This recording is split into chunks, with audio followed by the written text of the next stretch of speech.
अस्सलाम वालेकुम everyone, this is Bilal from पिटी सरकार और आज की इस वीडियो के अंदर रिव्यू करने वाले हैं सैमसंग गैलेक्सी A32 को। अब सैमसंग की जो A सीरीज है ये जनरली इनकी ट्रिकल डाउन सीरीज रही है, जहां पर हमें फ्लैगशिप फोन्स के जो फीचर्स हैं वो नीचे आकर देखने को मिलते रहे हैं।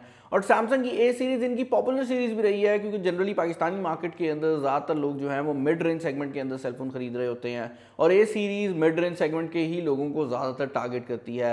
अब रिसेंट टाइम के अंदर सैमसंग अपनी A सीरीज के मामले में बहुत ज़्यादा कंपेटिटिव हो गया है। अगर आप आज से 2-3 साल पहले की बात करें तो सैमसंग की जो A सीरीज थी जनरली उनको बेस्ट वैल्यू फॉर मनी नहीं कहा जाता था, लेकिन अब अगर आप बात करते हैं तो A सीरीज के अंदर सैमसंग ने कुछ ऐसे फीचर्स डालने शुरू कर दिए हैं जो कि जनरली आपको दूसरे ब्रांड्स की तरफ से या तो देखने को नहीं मिलते, या फिर सैमसंग काफ़ी हद तक अपने प्राइस कैटेगरी में कंपैटिटिव हो गया है।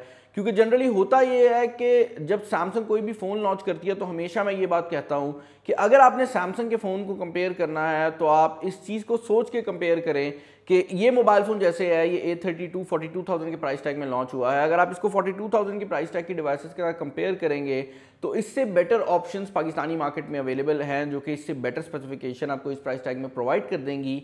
हाउएवर ये चीज़ भी नोट करने वाली है कि सैमसंग के फ़ोन जब आप ख़रीदते हैं और उसके बाद उस फ़ोन को 2 महीने बाद 3 महीने बाद बेचने जाते हैं तो वो सेल फोन जो कि आपने सैमसंग के साथ सेम 42,000 के प्राइस टैग में ख़रीदा होगा वो सेल फोन काफ़ी कम प्राइस टैग में सेल आउट होगा, जबकि सैमसंग की जो बाद में वैल्यू है वो ज़्यादा रहती है। तो मैं हमेशा ये कहता हूँ कि अगर आपने सैमसंग के फ़ोन को कंपेयर करना है तो आप ये करें कि जो उसका ऑफिशियल प्राइस टैग है उससे थोड़ा कम कंसिडर करके उसको कंपेयर करें, क्योंकि इसकी ये जो एक्स्ट्रा वैल्यू आप स्टार्ट में पे कर रहे हैं ये बाद में आपको मिल जाएगी, और कुछ वैल्यू आप सैमसंग के ब्रांड की पे कर रहे हैं। वो पे आपने करनी है या नहीं करनी है आपने डिसाइड करना है। मैं आपको नहीं बता सकता कि आपको वो एक्स्ट्रा प्रीमियमनेस चाहिए या नहीं चाहिए। कुछ लोगों के लिए ब्रांड की जो वैल्यू है वो बहुत ज़्यादा रहती है, कुछ लोगों के लिए नहीं रहती। सैमसंग एक बड़ा ब्रांड है जिसकी वजह से सैमसंग के जो सेलफोन्स हैं जब आप उनको परचेस करेंगे तो थोड़ी सी वैल्यू आप उस ब्रांडिंग की पे ज़रूर करते हैं। इस मोबाइल फ़ोन की तरफ आते हैं। ये मोबाइल फ़ोन जो है A32 ये 6.4 इंचज़ के डिस्प्ले के साथ आता है, और यहाँ पर जो बॉडी है इस मोबाइल फ़ोन की वो प्लास्टिक की बनाई गई है, जबकि फ्रंट साइड पर आपको गोरिल्ला ग्लास 5 देखने को मिल जाता है। अब ये जो 6.5 इंचेस का डिस्प्ले है इसकी इंटरेस्टिंग बात ये है कि ये एक सुपर एमोलेड डिस्प्ले है, सैमसंग ने खुद बनाया है। डिस्प्ले की दुनिया में सैमसंग वर्ल्ड लीडर कंसिडर की जाती है, और ये जो डिस्प्ले है सुपर एमोलेड होने के साथ साथ 90 हर्ट्ज का भी डिस्प्ले है, जिसकी वजह से ये सेलफोन सैमसंग का सबसे सस्ता सेलफोन बन जाता है, जिसके अंदर आपको 90 हर्ट्ज का रिफ्रेश रेट देखने को मिल रहा है, और वो भी एक सुपर एमोलेड डिस्प्ले के साथ। यहाँ पर जो डिस्प्ले की क्वालिटी है वो मैं ये कहूँगा कि one of the best display qualities है, जो कि आप 42,000 के प्राइस टैग में किसी भी ब्रांड से एक्सपेक्ट कर सकते हैं। क्योंकि जनरली इस प्राइस कैटेगरी में अगर आपको हाई रिफ्रेश रेट मिलता है तो LCD स्क्रीन मिलती है, अदरवाइज आपको अगर एमोलेड मिल रहा होता है तो उसके अंदर हाई रिफ्रेश रेट ज़्यादातर ब्रांड्स जो है वो निकाल देते हैं। तो this is probably one of the better displace जो कि आप इस प्राइस कैटेगरी में ले सकते हैं। इसके अलावा अगर आप इस मोबाइल फ़ोन के डिज़ाइन की बात करते हैं तो यहाँ पर जो डिज़ाइन है उसके बारे में भी मैं ये कहूँगा कि this is a very refreshing design. आपको सैमसंग में जैसे मैंने बताया है कि सैमसंग की A सीरीज़ उनकी ट्रिकल डाउन सीरीज़ है, जहाँ पर फीचर्स ऊपर वाले फ़ोन से नीचे आते हैं, लेकिन यहाँ पर ऐसा नहीं किया गया। इस मोबाइल फ़ोन का डिज़ाइन किसी भी दूसरे सेलफोन से किसी भी तरह से मिलता जुलता नहीं है, ये एक एंटायरली डिफरेंट डिज़ाइन में आता है। यहाँ पर आपको फ्लश बॉडी जो है वो देखने को मिलती है, और सिर्फ आपके जो कैमरा लेंसेज हैं वो आपकी बॉडी से स्टिक आउट करते हैं। यहाँ पर सैमसंग ने ग्लास्टिक मटेरियल का यूज़ किया है, जिसके बारे में मैं ये कहूँगा कि ये स्क्रैच प्लास्टिक की तरह होता है, लेकिन अगर आप इसकी फील की बात करते हैं तो वो आपको डेफिनेटली ग्लास फील प्रोवाइड करता है। और इसके अलावा एक और चीज़ जो कि मैंने नोटिस किया वो ये है कि इस मोबाइल फ़ोन के ऊपर जो स्मजेस हैं और जो स्क्रैचेस हैं वो दिखने में कम नज़र आते हैं। लाइक अगर आप गौर से देखेंगे तो स्क्रैच पड़ा हुआ है तो नज़र आएगा, लेकिन वैसे अगर आप दूर से देखेंगे तो जनरली जैसे ग्लास पे चीज़ें कम नज़र आती हैं उस तरह ही यहाँ पर भी आपको ये फैसिलिटी मिल जाती है। Other than that front side पर आपको ये यू नॉच देखने को मिलती है, नीचे वाली साइड पर टाइप सी की पोर्ट, हेडफोन जैक और आपका स्पीकर दिया गया है। बाय द वे सैमसंग की A सीरीज़ के अंदर जो 52 और 72 हैं वो डुअल स्टीरियो स्पीकर्स में आ रहे हैं।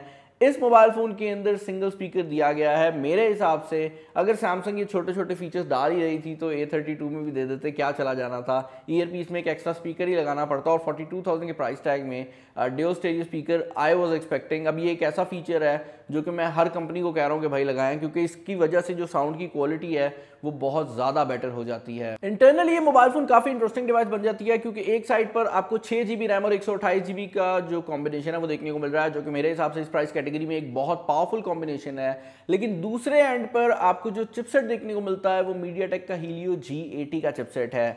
अब ऐसा नहीं है कि G80 एक पावरफुल चिपसेट नहीं है, ये Antutu के ऊपर तकरीबन 2 लाख का स्कोर देता है, PUBG भी आप HD सेटिंग के ऊपर चला सकते हैं।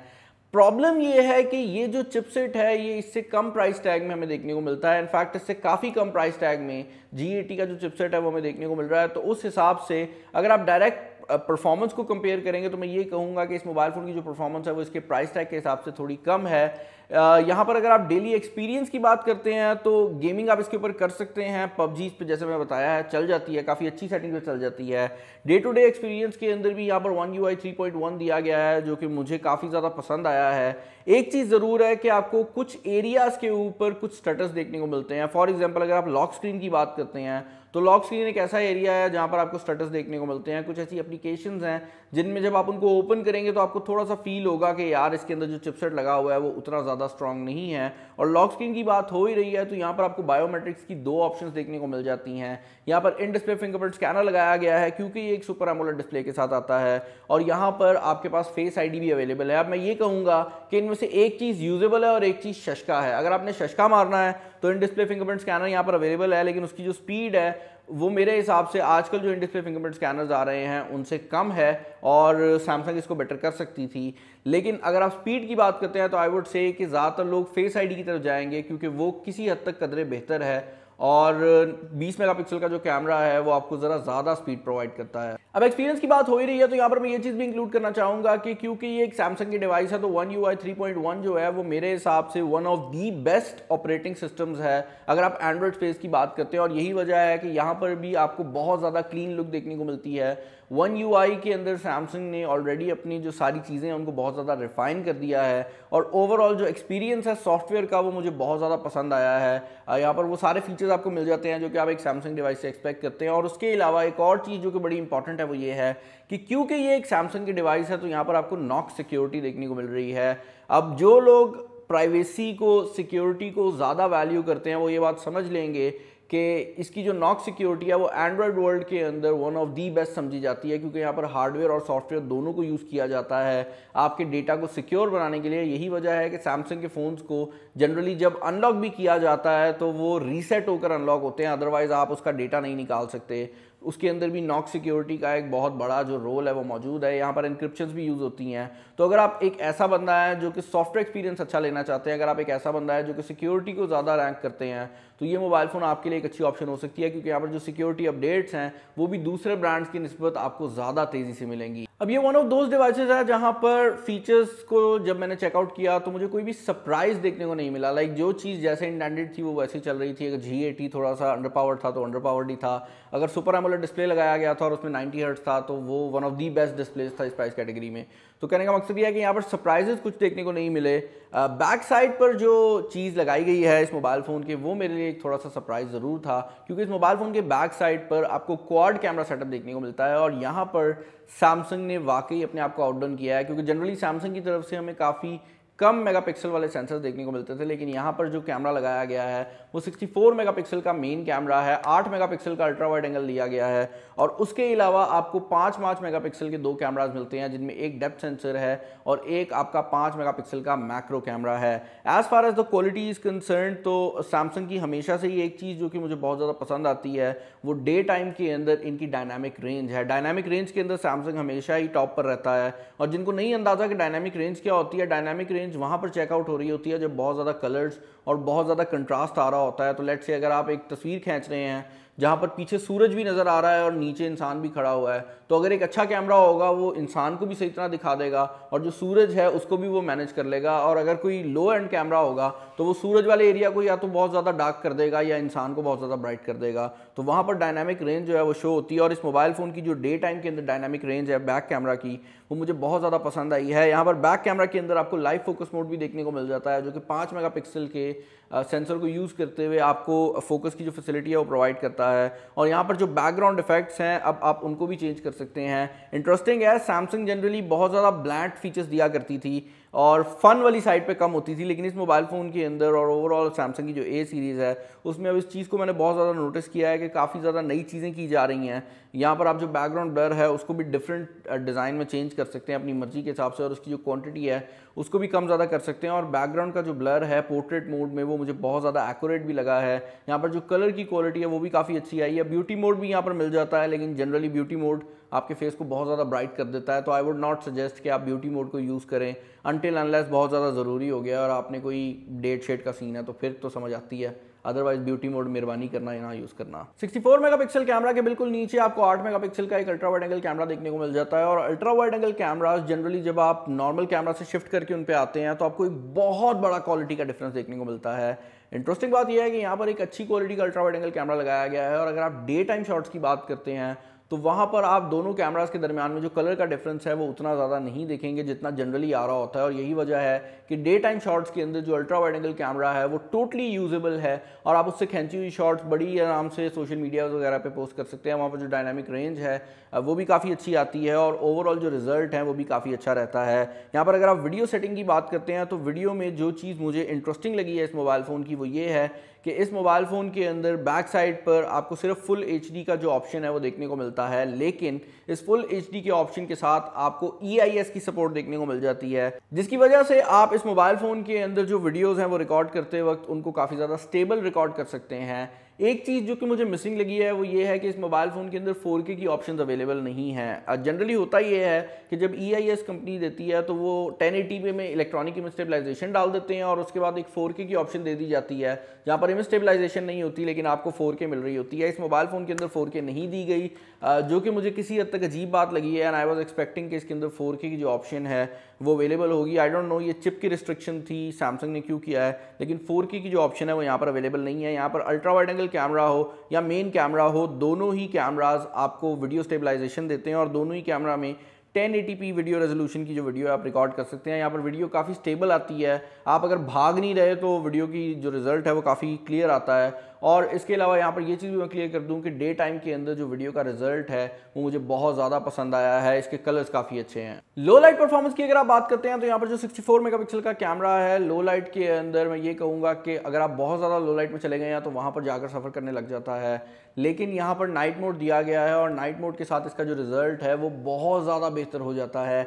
एक चीज़ ज़रूर है कि नाइट मोड में ये टाइम लगा जाता है, काफ़ी ज़्यादा टाइम लेता है, और उसके बाद जाकर आपको जो रिजल्ट है वो मिलता है। लेकिन रिजल्ट जब आपके सामने आता है तो जनरली जो दूसरे नाइट मोड्स होते हैं उनमें अगर कोई चीज़ हल्की फुल्की मूव हो जाए ना तो वो उसको मैनेज नहीं कर पाते और वहाँ पर स्मज आ जाता है। यहाँ पर अगर हल्का फुल्का आपका सब्जेक्ट मूव भी हो गया है ना तब भी नाइट मोड काम कर जाता है। टाइम ज़रूर लगता है लेकिन ओवरऑल जो रिजल्ट्स हैं वो नाइट मोड के बहुत ज़्यादा अच्छे आते हैं। और यहाँ पर एक चीज़ मैं क्लियर कर दूँ कि जो अल्ट्रा वाइड एंगल कैमरा है नाइट मोड के अंदर जाते ही मतलब नाइट टाइम के अंदर जाते ही उसको कुछ हो जाता है, और लो लाइट के अंदर अल्ट्रा वाइड एंगल कैमरा को आप यूज़ ही मत करिएगा विदाउट नाइट मोड, क्योंकि विदाउट नाइट मोड उसकी जो क्वालिटी है वो बहुत ज़्यादा सफ़र करती है। अच्छी बात यह है कि नाइट मोड यहाँ पर अल्ट्रा वाइड पे भी काफ़ी अच्छी तरह से काम करता है और यूजेबल रिजल्ट दे देता है, लेकिन नॉर्मल रिजल्ट में अल्ट्रा वाइड एंगल कैमरा किसी हद तक सफ़र करता हुआ नज़र आता है।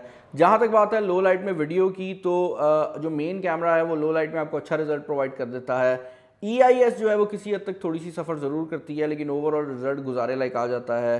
जो अल्ट्रा वाइड एंगल कैमरा का रिजल्ट है मैं ये कहूँगा कि लो लाइट में बेहतर हो सकता था।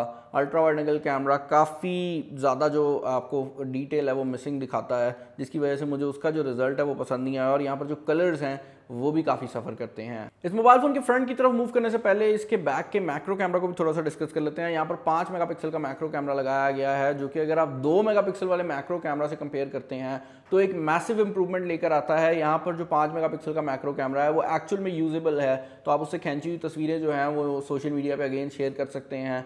और इवन अगर ज़रा डार्कर एनवायरनमेंट है उसमें भी ये 5 मेगापिक्सल का कैमरा आपको काफ़ी अच्छे रिजल्ट दे देता है। तो मैक्रो कैमरा वाली साइड से मुझे ये मोबाइल फ़ोन काफ़ी पसंद आया है। फ्रंट कैमरा की अगर आप बात करते हैं तो फ्रंट कैमरा के अंदर जो चीज़ इंटरेस्टिंग है वो ये है कि यहाँ पर आपको अगेन एक बड़ा सेंसर देखने को मिलता है। यहाँ पर 20 मेगापिक्सल का सेंसर लगाया गया है, जो कि आपको काफ़ी अच्छे रिजल्ट देता है। मैंने सोचा सबसे पहले आपको इसका वीडियो रिजल्ट दिखा दूँ। ये वीडियो जो है ये इस मोबाइल फ़ोन के फ्रंट कैमरा से रिकॉर्डेड है। हमने लाइट्स, कैमरा, किसी चीज़ को चेंज नहीं किया। कैमरा तो चेंज किया है, लाइट्स चेंज नहीं की, और माइक जो है वो भी इसी मोबाइल फ़ोन की जो माइक है वो यूज़ हो रहा है। तो आप ज़रा बताइएगा कि आपको क्वालिटी कैसी लगी है। आप चेक कर सकते हैं यहाँ पर जो रिजल्ट है, मुझे तो वो काफ़ी डिसेंट लग रहा है। फ्रंट कैमरा में अगर आप सेल्फीज की बात करते हैं तो यहाँ पर जो ये 20 मेगापिक्सल का कैमरा लगाया गया है, इसके ऊपर जो लेंस है वो नॉर्मल लेंसेज की निस्बत ज़रा ज़्यादा वाइड है। ये सैमसंग में हमने हर फ़ोन में देखा है कि सैमसंग ये काम करती है, जिसकी वजह से बाय डिफ़ॉल्ट आपको थोड़ा ये जूम मिलता है, लेकिन एक्चुअल में जो लेंस है वो थोड़ा वाइड है और वाइड का जो मोड है वो भी आपको मिल जाता है। डे टाइम के अंदर जो सेल्फीज़ हैं उनके कलर्स बहुत ज़्यादा नेचुरल आते हैं, आपको थोड़ा सा जो बैकग्राउंड है उसमें कलर्स बूस्टेड भी देखने को मिलते हैं, लेकिन ओवरऑल जो इमेज की लुक है वो बहुत ज़्यादा प्लीजिंग आती है। और एज अ कैमरा फ़ोन मैं ये कह सकता हूँ कि इस प्राइस टैग में ये जो कैमराज हैं अपने प्राइस टैग को किसी हद तक जस्टिफाई करते हैं। अदर देन दैट यहाँ पर जो पोर्ट्रेट मोड है वो भी मुझे काफ़ी ज़्यादा एक्यूरेट लगा है। आप दो इंसानों के ऊपर भी जो पोर्ट्रेट मोड के थ्रू पिक्चर ले रहे होते हैं तो वो काफ़ी ज़्यादा एक्यूरेसी प्रोवाइड करता है। यहाँ पर अगेन वही वाली बात है कि आपको इंटेंसिटी का कंट्रोल देखने को मिलता है। मुझे श्योरिटी नहीं है कि सैमसंग ने फ्रंट कैमरा में इंटेंसिटी कंट्रोल किस तरह दिया है, क्योंकि बैक पे तो चलो फिर डेप्थ सेंसर था, लेकिन यहाँ पर भी आप जो बैकग्राउंड का ब्लर है उसको कंट्रोल कर सकते हैं, जो कि एक अच्छी बात है। और ये सारे काम करते हुए आप ब्यूटी मोड को भी ऑन कर सकते हैं। तो पोर्ट्रेट मोड जो है वो इस मोबाइल फ़ोन का डे टाइम के अंदर बहुत अच्छी तरह से काम करता है। जो इमेजेस हैं वो काफ़ी अच्छी निकल कर आती हैं। उसके अलावा यहाँ पर अगर आप लो लाइट फोटोग्राफी की बात करते हैं तो जो फ्रंट कैमरा है उसमें जैसे ही आप लो लाइट के अंदर जाएंगे तो आपको थोड़ी बहुत जो इमेज है वो नज़र आता है कि सफ़र कर रही है। और एक और चीज़ जो कि यहाँ पर मैं इंक्लूड करना चाहूँगा वो ये है कि मुझे बड़ा इंटरेस्टिंग लगा है कि इवन फ्रंट कैमरा के अंदर जो दोनों मोड्स हैं वो बेशक उनका वाइड मोड हो या नॉर्मल मोड हो, आपको जो नाइट का मोड है उस पर देखने को मिलता है। तो आप नाइट शॉट्स ले सकते हैं इवन फ्रंट कैमरा के थ्रू। फ्रंट कैमरा में ओवरऑल जब आप नाइट में जाएंगे तब भी जो रिजल्ट्स हैं वो उतने ज़्यादा डिफर नहीं करते जितना आपका बैक कैमरा में कर रहे थे। तो नाइट टाइम में आप विदाउट नाइट मोड भी नाइट शॉट्स ले सकते हैं, यहाँ पर जो रिजल्ट है वो काफ़ी अच्छा आएगा। लेकिन यहाँ पर नाइट मोड भी दिया गया है तो आप उसका भी इस्तेमाल कर सकते हैं। और ओवरऑल फ्रंट कैमरा की जो परफॉर्मेंस है उससे मैं काफ़ी ज़्यादा सेटिस्फाइड हूँ। फाइनली मेरे ख्याल से टाइम आ गया है कि हम इस मोबाइल फ़ोन की बैटरी सिचुएशन को डिस्कस कर लें। अब सबसे पहली चीज़ तो ये है कि इस मोबाइल फ़ोन के अंदर लगाई गई है 5000 mAh की बैटरी। और अगर आप बात करते हैं इस मोबाइल फ़ोन की तो इसका वेट है 181 ग्राम्स, और 181 ग्राम्स के हिसाब से 5000 mAh की जो बैटरी है वो एक काफ़ी बड़े साइज़ की बैटरी है। और उसके अलावा एक और चीज़ जो कि बड़ी इंटरेस्टिंग है वो ये है कि ये मोबाइल फ़ोन काफ़ी स्लिम बनाया गया है। इस मोबाइल फ़ोन की हैंड फील काफ़ी स्लिम है, लेकिन फिर भी इसके अंदर एक बड़े साइज़ की बैटरी लगाई गई है जो कि आपका बड़ी आराम से एक दिन निकाल देगी। और अगर आप एक लो एंड यूज़र हैं तो आपका 1.5 दिन भी निकल जाएगा। तो सिंपल सोशल मीडिया यूज़ 1.5 दिन निकाल सकते हैं। उसके अलावा इस मोबाइल फ़ोन के अंदर 15 वॉट की फास्ट चार्जिंग दी गई है, जिसके बारे में मेरा क्वेश्चन ये है कि क्या इसको हम फास्ट चार्जिंग कह सकते हैं या नहीं कह सकते, क्योंकि इस पॉइंट के ऊपर इस प्राइस कैटेगरी में हमें इससे काफ़ी ज़्यादा पावर वाली फास्ट चार्जिंग देखने को मिल रही हैं। तो अगर आप 15 वॉट को कंसिडर करते हैं तो मैं ये कहूँगा कि नॉर्मल से बेहतर है, लेकिन इसको फास्ट चार्जिंग का आप बिल्कुल स्टार्ट कह सकते हैं। लेकिन फिर भी अगर आप सैमसंग को देखते हैं तो सैमसंग की जो मैक्सिमम चार्जिंग आती है वो 25 वॉट आती है। तो उस हिसाब से ये जस्टिफाइड भी है कि अगर आप S21 अल्ट्रा की बात करते हैं तो वो 25 वॉट सपोर्ट करता है। सैमसंग ये कहती है कि जितनी तेज़ फास्ट चार्जिंग हम देंगे उतनी जल्दी आपकी बैटरी ख़राब होगी। यही वजह है कि हम बहुत ज़्यादा तेज़ फास्ट चार्जिंग नहीं दे रहे। अब दोनों साइडों पर डिबेट है तो इसमें मैं पढ़ूंगा नहीं, लेकिन इस मोबाइल फ़ोन के अंदर जो फास्ट चार्जिंग है वो उतनी ज़्यादा तेज़ नहीं है जितनी कॉम्पिटिशन की है। अदर दैन दैट इस मोबाइल फ़ोन के बारे में अगर आप फाइनल ओपिनियन जानना चाहेंगे तो वो वही है जो हमेशा हर सैमसंग फ़ोन के बारे में मैं देता हूँ कि भाई दिस इज़ अ डिवाइस जिसको अगर आप डायरेक्टली कंपेयर करेंगे अपने कंपटीशन से तो शायद आपको लगे कि ओवर प्राइस्ड है, शायद आपको लगे कि फीचर्स कम हैं। लेकिन अगर आपने एक सैमसंग का फ़ोन लेना है और आप सोच चुके हैं कि आपने 40,000 का बजट में लेना है तो आप इस फ़ोन पे पैसे खर्चेंगे तो आपके पैसे ज़ाया नहीं होंगे। Always on display, super AMOLED display, 90 hertz का डिस्प्ले, ये सब वो चीज़ें हैं जो कि जनरली आप सैमसंग से एक्सपेक्ट नहीं करते, लेकिन सैमसंग ने यहाँ पर डाली हैं। ये चीज़ ज़रूर है कि आपको ये जो वैल्यू है जब आप फ़ोन वापस बेचने जाएंगे तब मिलेगी, लेकिन वो डिसाइड आपने खुद करना है। मुझे ये फ़ोन काफ़ी डिसेंट लगा है, प्यारा लगा है, सैमसंग यूज़र्स के लिए काफ़ी ज़्यादा फीचर्स लेकर आता है। तो मुझे कमेंट्स में बताइएगा कि इस फ़ोन के रिलेटेड आपके क्या ओपिनियंस हैं। SIM cards by the way इसके अंदर 2 सिम कार्ड्स और एक मेमोरी कार्ड की ऑप्शन अवेलेबल है, तो 128 GB जो है वो अपग्रेड हो सकता है। मैंने कहा बता दूं, बाद में याद रहे ना रहे। और चैनल पर नया, चैनल को सब्सक्राइब कर लीजिएगा, वीडियो को लाइक कर दीजिएगा, दोस्तों से शेयर कर दीजिएगा। इस वीडियो में इतना ही।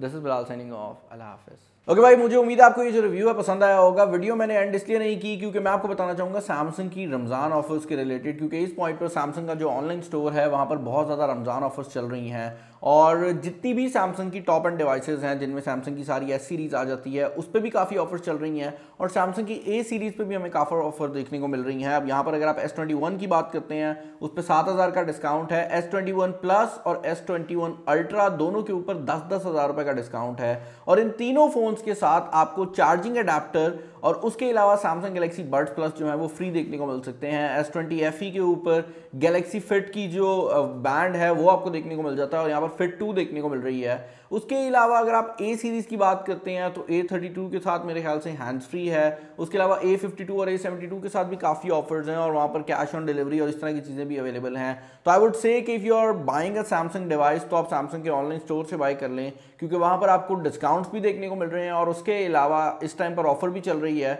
और रिलायबिलिटी भी है कि आप ऑफिशियल सैमसंग से बाय कर रहे हैं, तो उसमें कोई ऐसी चीज़ नहीं आएगी जो कि आप एक्सपेक्ट नहीं करते, कोई 2 नंबरी नहीं होगी, कोई खुला हुआ बॉक्स वगैरह नहीं मिलेगा। तो आप डेफिनेटली चेकआउट कर सकते हैं। मैं डिस्क्रिप्शन में कोशिश करूंगा कि आपको जो ऑनलाइन स्टोर है उसका लिंक डाल दूं ताकि आपके लिए जो चीज़ें हैं वो आसान हो जाए।